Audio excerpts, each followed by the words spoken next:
sort of kind of live.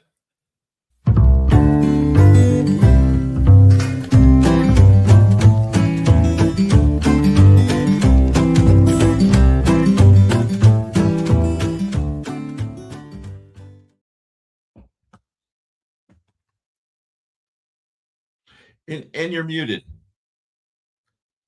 And I don't know why it does that. That is just crazy. It just, as soon as I come back, I know. Cuts me off at the knees. Hi, I'm Blaine Bartlett, and try this at home. Welcoming you to the power of you. Now that I got my voice. Yeah, exactly. Well, he's Blaine Bartlett. I'm Doland White. Yeah, and as he just said, it is Power of You Day. Here we are. Yeah. So we're going to start a little bit different than what we would normally do here. And that difference has to do with something that Dolan and I have been running for some time now. And we've got another iteration of it coming up. It's the Soul of Business experience, the mastermind group that we curate 2 to 3 of these a year. Yeah. So we're going to be starting a new one March 30th. And we want to just real quickly drop a couple of pieces in place here because we want you as a listener to pay attention to the possibility that might be involved with this for you. Awesome. So it's the next evolution of leadership. And for us, it's a curated community. It's got a mastermind cadence to it. It's mentor guided and time smart growth. So we are looking for not only education that comes into play here, but application. It has to have impact. It has to make a difference. And the idea of leaders causing movement is what we're interested in doing here. What kind of movement are you causing as a leader? And is it getting you the kind of results that you said that you want? So this is the 6th year that we've done this. And it's been refined and refined and refined. And Dolan and I both are very excited about this upcoming cohort. We're running one right now. So we do a couple of them a year, kind of stagger started. 52 weeks. It's a full year immersion. So this isn't about dabbling around. This is about making a commitment to your growth and to your organization's success. Well, because we talk about for the sake of what all the time. So one of the things leaders that Blaine and I lean in on, and we've seen this emerge from the mastermind over the years from the individuals that have been with us, is it's strengthening leadership capacity. Very important, right? When you're focused, and particularly in a leader, we're not focused on a little bit of success. We're focused on sustainable success. That comes from capacity development. And the mastermind is designed specifically to take you through a year-long cadence to help you develop that capacity for sustained success. Matter of fact, the mastermind is rich enough that we have members that have stayed with us. This is their 4th time through, I think. Yeah. Through the 4 years. And we tell them they need to get a hobby, but they keep coming back. Actually, we've got one person in there that she's been in with us for 5 years now. That's right. Yeah. And then the second part is when it's a lot of masterminds talk about theory and the ideas around how to do things. And one of the things that we focus on in the body of the mastermind is how do you move this conversation that happens inside of the mastermind? How do you take it from idea to action? How do you move it into something that you can apply in a process to do that, so that you're not inside of the body of your organization taking a specific single methodology and attempting to apply it with a hammer and breaking your team through that process. And through that, what we've seen is firsthand, and I love the conversations, Blaine, that we have with everybody around this, is that through this methodology, through the approach, that behavioral change makes a difference. It creates that sustainable success. And we've seen leaders emerge, not just with the business they brought in, but also emerge with net new ideas and net new businesses created as an outcome because of the content of the mastermind. And the exploration on the last piece of this, the difference that makes the difference. This is a very uniquely distinct leadership development process that we have curated here. And that paragraph begins, mindset literally defines 95% of all behavior. What you're trying to do as a leader is change people's behavior so that you can get different results. What most people don't know is that how I describe something, which is mindset, determines my experience of what's going on around me, which generates my behavior. Most leaders will focus on behavioral change. They don't pay attention to what's going on in this little encased thing in here that is sabotaging what you're trying to do. So how do you access mindset? How do you access it for yourself, but also how do you access it in your organization? Because your organization has a mindset about what's possible. Yeah. And that doesn't happen overnight.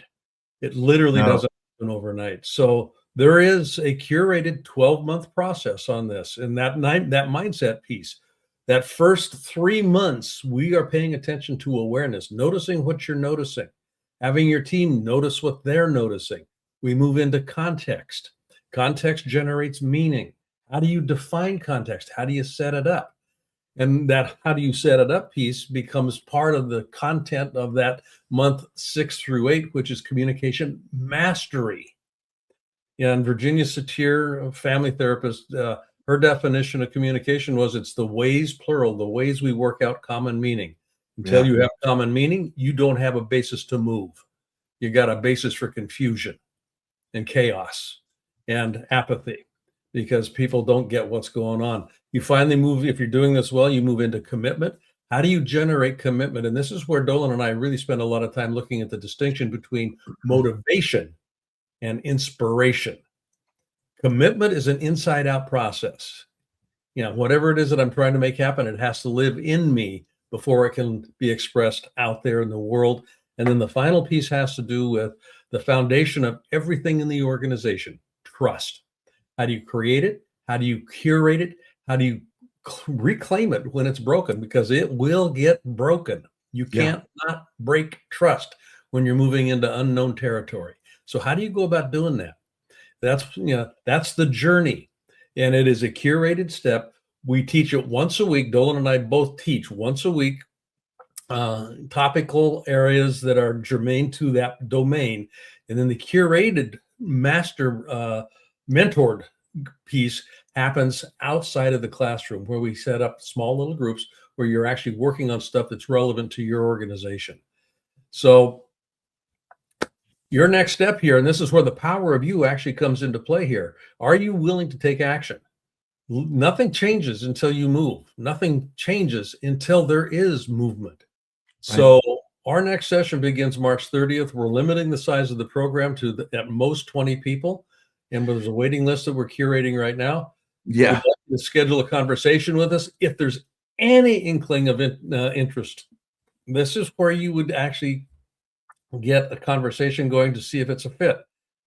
You can't sign up.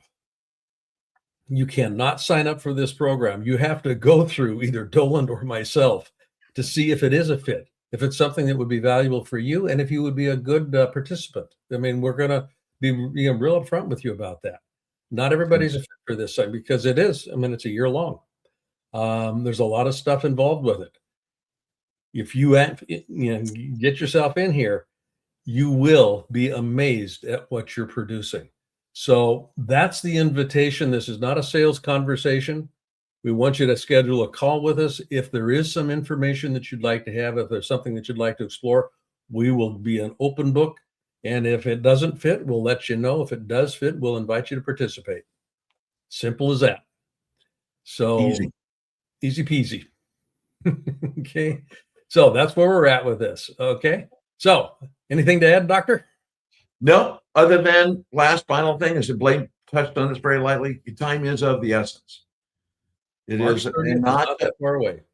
One, it's not that far away, and we're already curating a waiting list. So if this is something that tickles your fancy, time is of the essence. Have that conversation.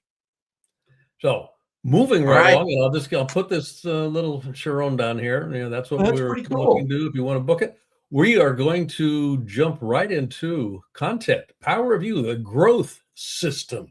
Yeah. This is good. This is a good topic today. Yeah. Well, they're all good topics. They're all good topics. I mean, look at who's talking here. They're all good topics. I know. Look at. Let me. Wait, I think if I'm counting right, this is number 52. The Yes. series. So we've been doing this for a year. We've got 52 of these in the can, and you can access them, and we'll tell you how to do that. There is a whole curated library of everything that we've done over the last 52 weeks. So right now we're going to be looking at the growth system. It's in the power of you is all things leadership. That's the idea. It's all things leadership. We've got all kinds of topical areas that we've explored. This week, we're looking at growth. How do you grow? In other words, growth is scale. How do you scale your organization? And there are some key mistakes that get made in that process. Yeah, always love when we start with the big four. The big four mistakes leaders make, and there's more leaders, by the way. But we just pick four. We kind of go, yeah, this sounds like right. But one of my favorite ones is the very first one. Leaders talk about growth. Blah blah blah blah blah blah. And there's that, and it kind of goes into those first two bullets. Leaders talk about growth. Leaders plan for growth. Leaders do nothing about growth. Yeah, they said, well, I told them what we're doing. How come they're not doing it? We announced the growth targets. We're going to, we got a 15% revenue target this year, 15% increase revenue target. Right. What has not changed is the system that is producing the results. Yeah. Yeah. Now I want you to think about this. Yeah. What's your role as a leader? Well, there's a whole bunch of different things you could answer that with, but the primary one, or one of the primary ones, is the designer. You're designing an organization to produce results. And if your system, your organization isn't designed to produce the result that you say you want to have, you're not going to get it. Particularly, you're not going to get it in an elegant way. It's kind of like, trying to put a square peg in a round hole. The system will actually really revolt about that process here. So part of what we're going to be looking at here is how, from a systems perspective, how do you begin to set this up? Yeah, because we're looking at growing and we're looking at scaling. That's such an important point about being a designer first. A lot of leaders, it's so easy to get hung up on, I'm an outcome getter. No, you're not an outcome getter. Outcome happens. You're a designer first. Yep. That's what you are. So symptoms, these are things that these are the words that come to my mind this morning, Blaine, are sniff test. Here's your sniff test. There you go. Right. If it smells bad, it's probably I love bad. how old we are, because we got all kinds of colloquialisms here. I know. My granddad used to talk about the sniff test. Exactly. A whole Cheech and Chong routine just went through my brain. But anyway, another day. But leadership attention shifts to operational noise. One of the things that becomes that that promise, and it kind of harkens back to those, to the four mistakes. We get lost in that. Yeah, we're going to grow. I'm promising growth. We don't build a system because that day to day, that attention shifts back to what's going on, the white noise that's happening inside of the business. And that whirlwind, that turmoil prevents you from delivering on that promise, not only for yourself, but for the team that you committed that promise to. The idea here of noise, I want to just emphasize that, because, all an organization is a collection of people in relationship. Yep. And people are messy. People are very messy. And the relationship piece we talk about aren't just the interpersonal, although that's the tip of the iceberg. That's the most visible. You got relationships with process, with workflow. You got relationships with everything that's going on here. And this, when you start to change, when you start to grow, and growth involves change, you're going to get a lot of squeak. Because the system is going, wait a minute, we aren't built for that. So the default for most leaders and most managers is to pay attention to the squeak, in the sense that becomes where your focus goes. It moves away from what's the outcome that we're trying to develop. What's the outcome? And now let's just focus on the squeak, and okay, who's bitching here? Let's make sure they're happy. We'll take care of that. Yeah. Which, as a consequence of that, the growth initiative, you interrupt the cadence. There actually is not a steady flow. And I'll use the word flow state. You don't enter into a flow state because you keep getting hijacked. And one of the things when you're looking to grow, and Doland and I both have had a ton of experience with this, let's poll our customer base, see what's needed, see how we're doing. We got the smile sheets out there. Tell us how we did. So we got a lot of data and it's not being acted on. It's kind of like, yeah, well, okay, we collected that. And yeah, so it disappears into a black hole, which is unfortunate because that's probably a gold mine if you were really able to systemically access it in a way that would be useful. Yeah. And part of the reason it goes into a black hole is because the system doesn't know what to do with it. Right. Or you don't believe it. I've been with organizations and clients that I've coached before that play. It's funny because they look at it and they go, yeah, I see that. I see these. No, that's not, I don't think that's right. That's an outlier. Check it again. I think that's right. Well, that hooks, but all of these hook into number 4, right? High performers remain tied to legacy work. One of the, we talk about this a lot, Blaine, which is, what got you here won't get you there. And when you're tied to legacy work, when your team is tied to legacy work because of the noise, because the lack of attention to the initiatives, because you're not listening to the influencers in your business, that your performers tend to it becomes that circle of death, that slow spiral. They're doing the same thing over and over and over and over, and we're all expecting a different result. And we don't get that different result because we're not thinking differently. We've not broken that code with the mindset that drives us into what is it that we do different and how do we adapt our mindset. And that whole point, your thinking is a system. It is. You've got a physical system that you're engaged with that drives your workflow and everything else, but the thinking also is a system, and it's an interpretive system, and it's a system that gives meaning to different things. And if you're not paying attention to that, and if you haven't worked with your people so that they know how to pay attention to that, all bets are off because you run into a minefield. Yeah. Actually, I coined this term. You run into a meaning field. All of these little, little meaning mines go boom, boom, boom, and that's going. And that's where the noise comes from. Yeah. There's all kinds of sizes of explosions. Yeah. So, Brian Tracy, Brian's a good friend of both Doland and myself. We've known him forever. True test of leadership is how well you function in a crisis. Because you are oftentimes the leader, oftentimes is a source of noise, an unintended source of noise. Yeah. So you want to be paying attention to kind of energetically, how are you moving people? And this feeds into the way that we define leadership as a driver. And it's very simple here. Influencing, but you influence before you ever open your mouth. You walk in a room and people start running to the woodpile, or they start turning and paying attention. You get 2 options there. And if option 1 doesn't work and option 2 doesn't work, all of a sudden you got apathy and nobody's moving. So you want to pay attention to how you're influencing before you start anything. And this is not about command and control. Influencing others in order to co-create ownership transfers, coordinated movement. How do we do a dance as we move into the unknown territory? Because I guarantee we're going to step on toes. Yep.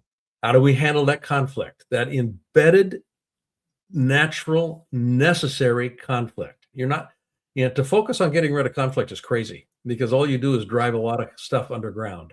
No, you want to be able to find ways to surface it. And at the service of this worthy ideal. Yeah, and that worthy ideal, it is the vision. It is, and we just touched on it lightly at the beginning, Blaine. You mentioned it kind of in passing around motivation and inspiration. That worthy ideal, it is not the vision. It's not a 10% increase in sales or a 10% increase in margin. It's not your objective.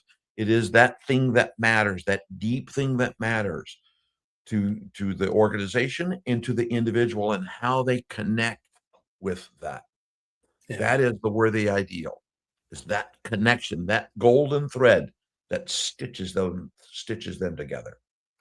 Yeah, I was doing an interview on my Solo Business podcast yesterday with this delightful and really interesting woman. She was the number 10 hire at Amazon's Alexa group. Yeah. And She's developed all kinds of over 120, I think, different AI agents. I mean, she's just a fascinating woman. I was talking to her about right at the very beginning. How did you keep engaged? Because it was really kind of crazy out there when they were beginning to formulate the idea of Alexa. And Bezos was doing his stuff, and he has a little percolating popcorn out there. Here's an idea, we can do that. She says, what I did was, I said, okay, what difference is this going to make in my life? Why would this matter to me and my family? Because Alexa was thought of as a home appliance. It's going to be used in the home. So what difference is it going to make for my life? And how could I actually design AI that would facilitate that difference? So she made a very specific move towards what's mattering here. Why is this important? And she got inspired. I mean, she loved getting out of bed to do this. And she ended up designing all kinds of very innovative agentic approaches, AI approaches to the way that they began to put the Alexa ecosphere together.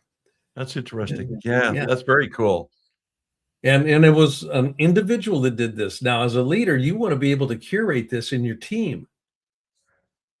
Right. How do you get everybody on the team to go, that's my worthy ideal. Yeah. That's what matters to me. And if we do this, I get to have that. Yeah. So this is an alignment mechanism. I love that insight, because as you were talking about that, I was thinking about kind of the difference is we've seen agentic work change, right? And because of that, and one of the big components of why Amazon's, because I have mine sitting right here next to my left hand, so I'm not going to say her name so she doesn't light up. But Amazon's AI, as compared to Apple's AI, the eclipse in purpose and eclipse in competitive advantage through inspiration, through that what is it that matters? Yep. Not just what does it do. Why does it matter? That's the key to growth. When you're looking to scale your organization, if you miss this step, what's the worthy ideal? Why does this matter? Not for the business. Why does it matter for the people? The business case, you can get that one done. But why does it matter to the people?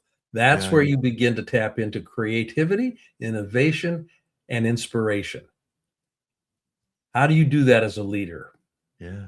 That's very true. That's one of the things that we work on in the mastermind program, in the solo business experience, because it is an experience.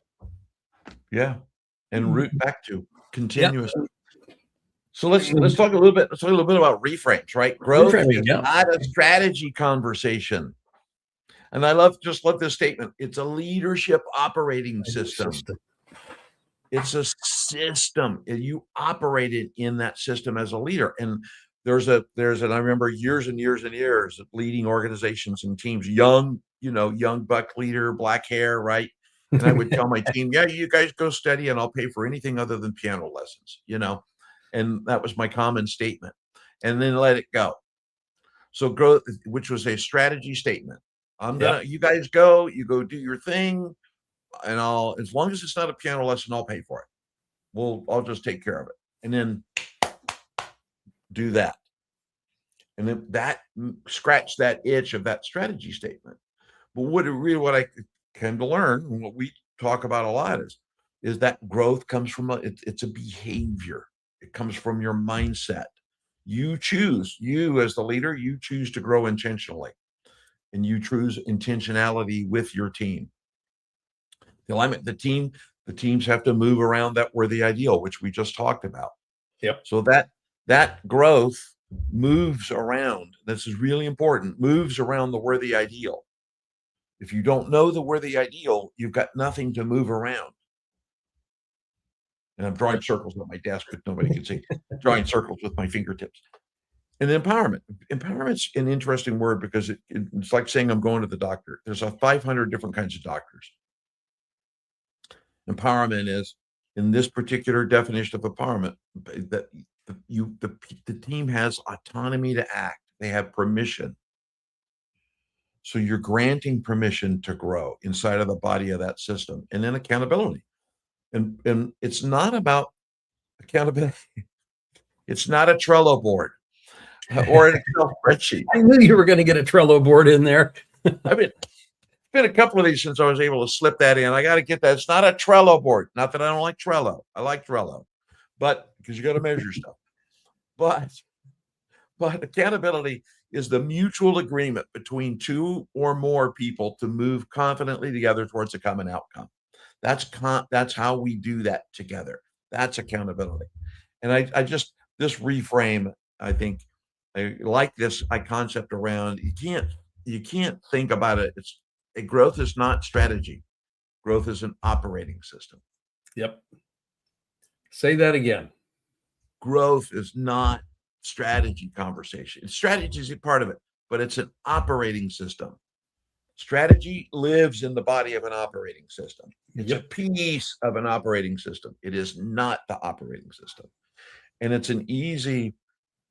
funny, Blaine, was on an interview yesterday, being interviewed, but great podcast I sat in on, and they were interrogating me. And we were in this conversation around vision, strategy, tactics. And leaders, when we're in our mindset, we talk about this all the time. And I hearkened it back to vision, strategy, tactics is the top of the iceberg. It's what's below the iceberg that will sink your ship. So when the Titanic went down, it's not because it hit vision, strategy, tactics. It's because it hit mindset, imagination, and spirit and soul of the business. It hit that part of the iceberg. And that's what's happening here. It's not the strategy piece. It is that operating system that lives below the surface. And most leaders think strategically. They think from a strategic orientation. And we want to break that paradigm, because that's an old model. It doesn't hold water today. Honestly, God, folks, it doesn't. It does not hold water today in the way that it needs to hold water. Speaking of the Titanic. It's a leadership operating system. And when we start looking at how I lead through the lens of an operating system, a personal operating system. It's not an EOS.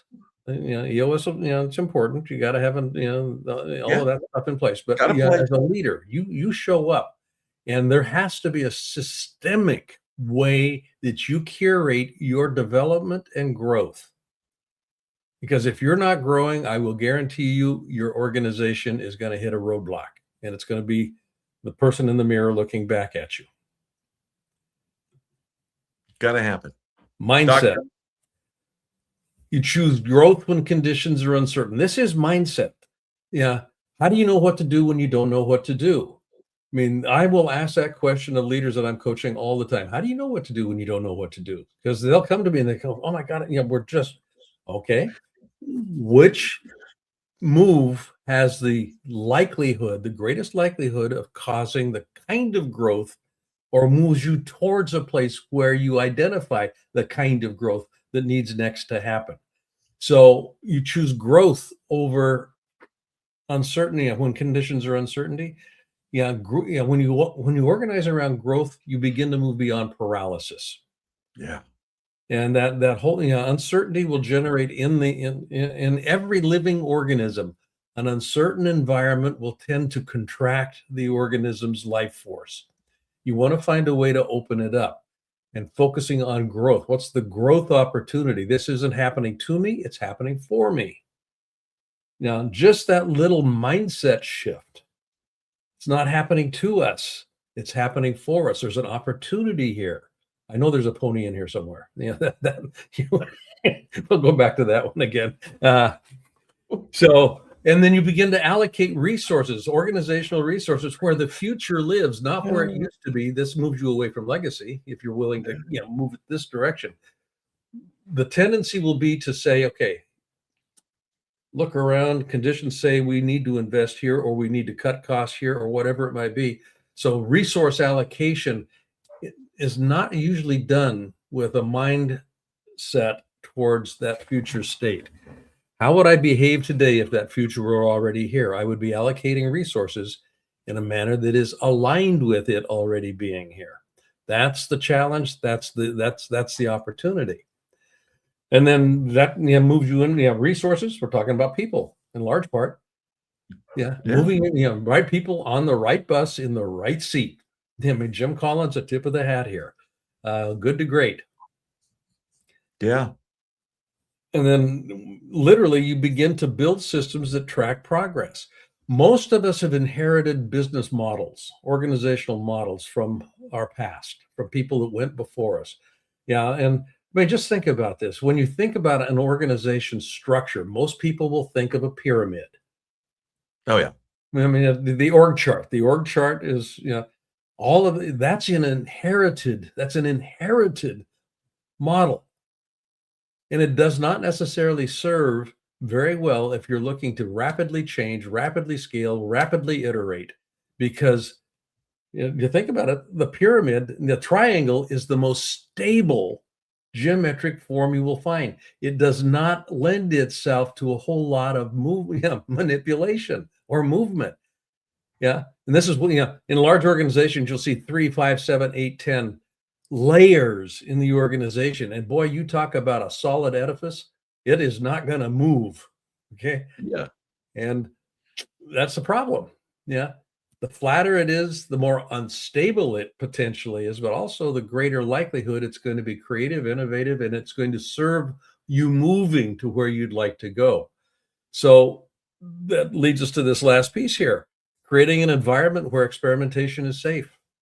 Yeah. So you start moving away from silos, turf protection, to where you start experimenting a little bit differently. And this is where the for the sake of what matters will guide you. That becomes the North Star as you start experimenting, because you're not going to be wanting to just experiment for the sake of experimenting. It's kind of like, for the sake of what are we doing this? What matters here?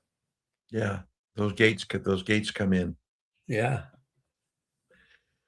So how do you behave? It's funny because when we talk about a lot of leaders, there's a lot of conversation around, think this. So what you think here's mindset ideas. This is how you should think.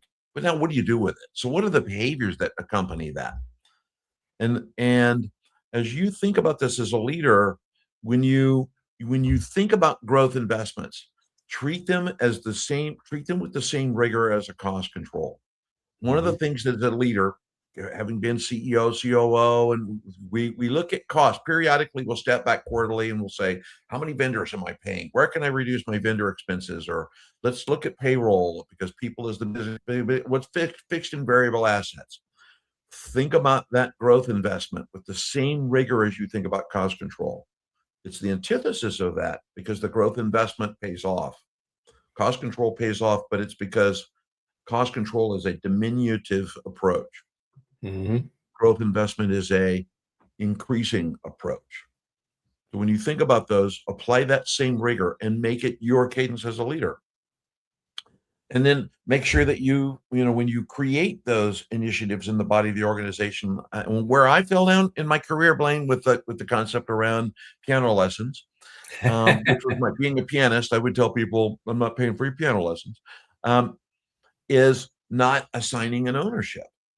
Yeah. Who's going to own the initiative to help do this? And the leaders, we tend to cast that net, a broad net, onto the team and say, go forth. And the people who can help with it, and it's not necessarily HR, by the way, because HR serves a purpose in the body of your organization. It's not necessarily HR, but you want to make sure that you've assigned that behavior as assigned ownership. And then make sure that just a real quick comment on that. Teams cannot be accountable for delivery. No. Oh, goodness. Teams are not accountable for the delivery of anything. There's an individual that you will go to and you will ask, did this happen or not? The individual is accountable for the team's behavior. So be very clear about that. You're not assigning accountability or ownership to a team. This is an individual sport, which is why leadership becomes really important here, because it's about relationship. Yeah. And when you start saying, okay, who owns this? Who owns this? You get real specific. What are you owning? What's the deliverable? What's the time frame around? I mean, all of that stuff comes into play. So you're actually pinning people down, quote unquote, pinning them down to an outcome. Yeah. Leaders, it's pigs and chickens. We'll have Yeah. to do a whole thing around pigs and chickens sometimes. Yeah, that sounds good. And we'll have to talk about ponies at another time. Another time. Pony. There's a pony in here somewhere, and it's playing tag with the chicken and the pig. Right. But you know, as we talk about these, and leaders, you've read these bullets before I could talk about all of them. But as you think about that, these are action steps. Rigor is an action step as a leader, right? You set that pace. Assigning ownership is an action step, and empowering that owner with what they own and how you measure, creating that cadence for reviewing progress. Mm-hmm. And by the way, progress is not right or wrong. It's working or not working. It's not good or bad. It's not good or bad. So there's yet another one. And then act on customer insight instead of collecting it. We talked a little bit about that, which is that I've actually worked with clients before, in particularly in the marketing arena, where data revealed a particular kind of topic, and the client said, "Well, actually, that's incorrect." It's like, yeah, okay, all right, you can take that to the bank. Yeah, I was working with a leader a number of years ago. We did 360, and she got the report back, and she looked at it and go, "Well, you know, these guys don't know what they're talking about." It was one of the worst 360 reports I had seen in years. And this is one of the reasons I was actually asked by the CEO to coach this individual. But she was not willing to accept the data. Well, you know who that was. I can tell you exactly who that was. Yeah. And boy, we were rolling a big rock up a big hill. Yeah, she actually ended up turning it around, but it was right on the front end. Ooh, yep. It's a long haul to that turnaround. Yeah, and you gotta be willing to accept the feedback. Oh my goodness gracious! Yeah, Kenny Blanchard said, "Yeah, feedback is the breakfast of champions." Yeah, that was a Kenny Blanchard. Yeah. So, and then last, protect your leaders. You know, and it's not about protect is not a word that I want leaders. I don't want you to think of protecting as defending. Right.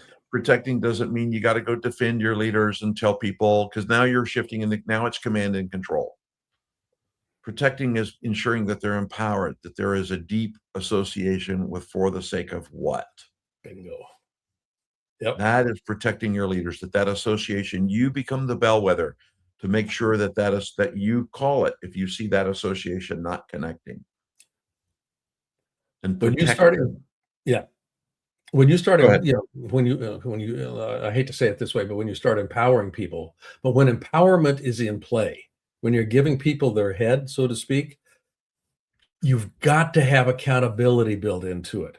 Empowerment without accountability does not work. It creates chaos. It is going to be real difficult to clean up. So that's why this for the sake of what becomes really crucial, because you're accountable for that for the sake of what occurring. And that becomes the North Star. We trust you to go do this. That's the empowerment move. We're going to hold you accountable for the delivery on this. And that is those two pieces come together real strongly. Yeah. It matters. It does. I mean, leadership is the activity of influencing in order to co-create coordinated movement in pursuit of an achievement of a worthy ideal. Why leadership matters. If you're doing this well, you stop cleaning up after yourself. Oh. I cannot tell you the number of clients that Doland and I have worked with where they are bulls in a china shop, and do they cause movement? Yeah, they cause movement, but boy, the price that is paid for that movement is pretty steep in terms of cleanup costs, in terms of wasted time, in terms of morale hits that the team takes. I mean, all kinds of stuff. When you are working well, when you actually have a leadership operating system that is organized around elegant movement, minimal unintended consequences, you create aligned leadership teams because it rubs off. You become an example of what's possible. You foster faster decision making because people aren't looking over their shoulders. higher innovation throughput. Yeah, because they're close to it, they're connected to what matters. All of a sudden, they're going, "Ooh, if we did this, all innovation pops up.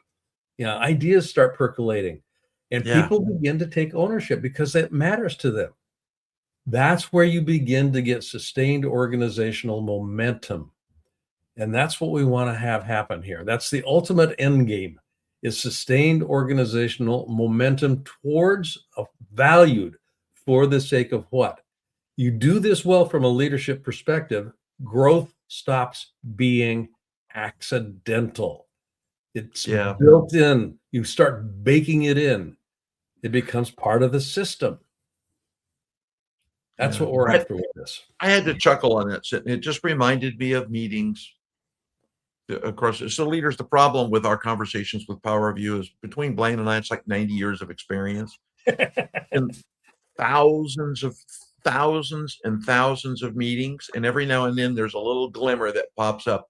And I love that statement, growth stops being accidental, because I've been in those planning meetings where a review is if a retrospective is occurring and planning for the future. And the question was, how did we do that? And the answer was, I don't know. Yep. But let's do it again. Let's do it again. What did we do? What did we do? I Somebody don't read the know. notes back. But we're going to do it again. Okay, there you go. That's I laugh, chuckle. I So what are you attached to? That's something Yeah. that we can play with here a little bit because this is a mindset question. Okay. Yeah. Yeah. If we go into Buddhistic philosophy, the whole philosophy of Buddha here, suffering is yeah. inevitable. Good term. It's part of the human condition. Suffering happens because people get attached to certain things. They get attached to everything, actually.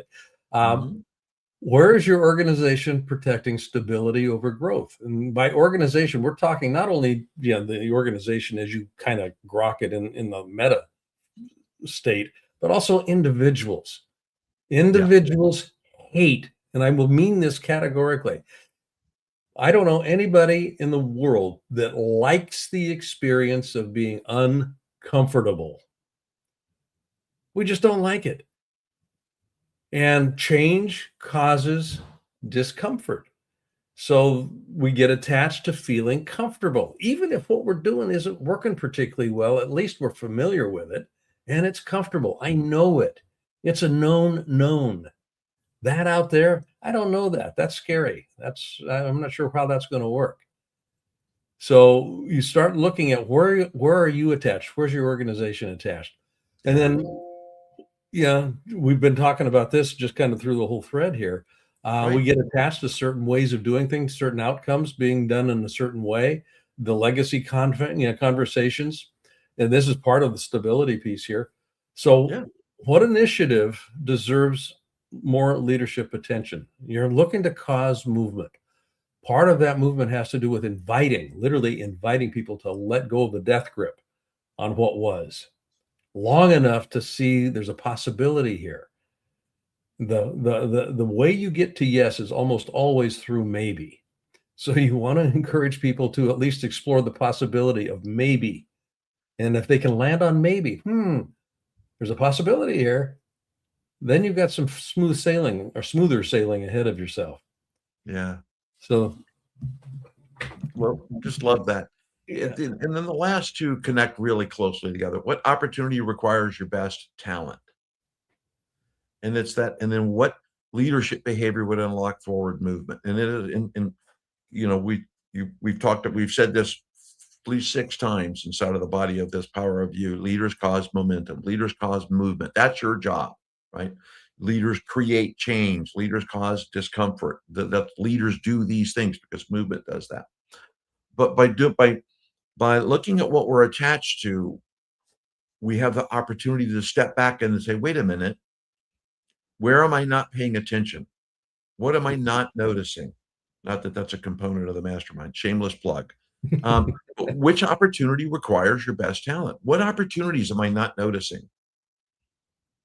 Yeah. And because of that, what leadership behavior could I apply to that opportunity that unlocks forward movement? And it's not about you What leadership behavior is: team, people, organization. Can be partly be you as well, but between those two are deeply, deeply, deeply connected. Recognize the opportunity, and then what behavior do you change that unlocks that momentum, and that movement? Yeah, the default for many people in a leadership role is to think that command and control is the way to cause movement. I tell them what to do. So that Yeah, is a behavior. So part of what we're looking to have you explore here is there a default that you will tend to go to? Okay. Most of us are attached to the default position. So in a leadership operating system, there's a lot of variables. There's a lot of ways that you can actually move people. Are you familiar with what those are?